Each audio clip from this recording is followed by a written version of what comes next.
Today's devotion is from Leviticus 19, verse 11. Do not lie, do not steal, do not deceive one another. Leviticus was a guidebook of holy living for the Hebrews with an overwhelming message about the holiness of God.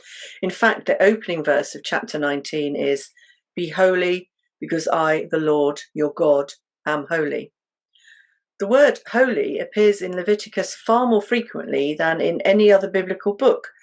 Because of this concentration, Leviticus chapters 17 to 26 has often been called the Holiness Code, directions on how an unholy people approach a holy God.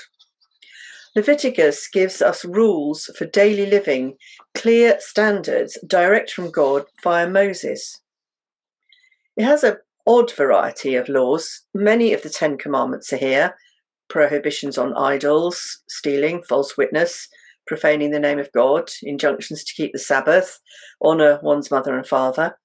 But we also find laws against sowing your field with 2 different kinds of seed, or wearing clothing made of 2 different materials. All of life matters, from seemingly trivial issues to matters of life and death. But these do's and don'ts can seem a little tiresome. These irksome details, which concern our own behaviour and our relationships with one another, are sometimes rather difficult to handle, and so we'd like to move on to other matters. So let's fast forward to Matthew 22, where Jesus wraps it all into a very neat summary. Jesus said, "Love the Lord your God with all your passion and prayer and intelligence. This is the most important, the first on any list. But there is a second to set alongside it. Love others as well as you love yourself. These 2 commands are pegs. Everything in God's law and the prophets hangs from them." As a child, I read Charles Kingsley's Water Babies, and there was a character in it called Mrs. Do As You Would Be Done By. She was one of the 2 sub-aqua spinsters who saw to it that the water babies grew up into decent water humans, water adults in the fairy tale. Mrs. Do As You Would Be Done By was the nice one. She treated her charges as they wished to be treated, with unlimited love and sweets. Mrs. Do As You Would Be Done By's ethic of reciprocity, otherwise known as the Golden Rule, has been advocated by philosophers from Socrates onwards as a basis for practical morality.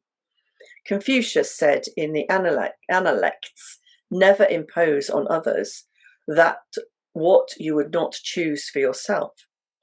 And the Dalai Lama put it in a different thought-provoking form when he said, "If you want others to be happy, practice compassion. If you want to be happy, practice compassion." And of course, Jesus underlined it in the Sermon on the Mount when he said, "Do unto others as you would have them do unto you." And now, wind back to Leviticus and the opening line of chapter 19. God is helping his people, whom he loves, to see that he himself is the ultimate authority, that he is their God, he loves them and will tell them the truth about life, even if they don't like it.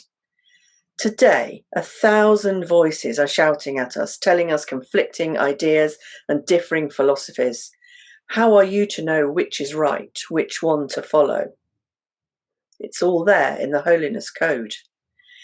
It takes on a very practical meaning.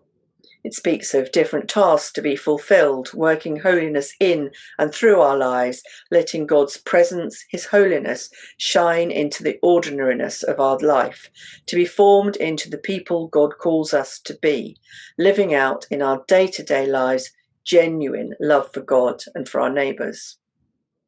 We mere human beings are holy because God is holy, and we find our holiness through performing godly acts. The godly acts aren't superhuman. Choosing honesty and truth, that's godly. You don't want to be lied to. You don't want to have your possessions stolen. You don't want someone to deceive you. So if you don't want that to be done to you, don't do it to anyone else. Do as you would be done by. Do not lie. Do not steal. Do not deceive one another.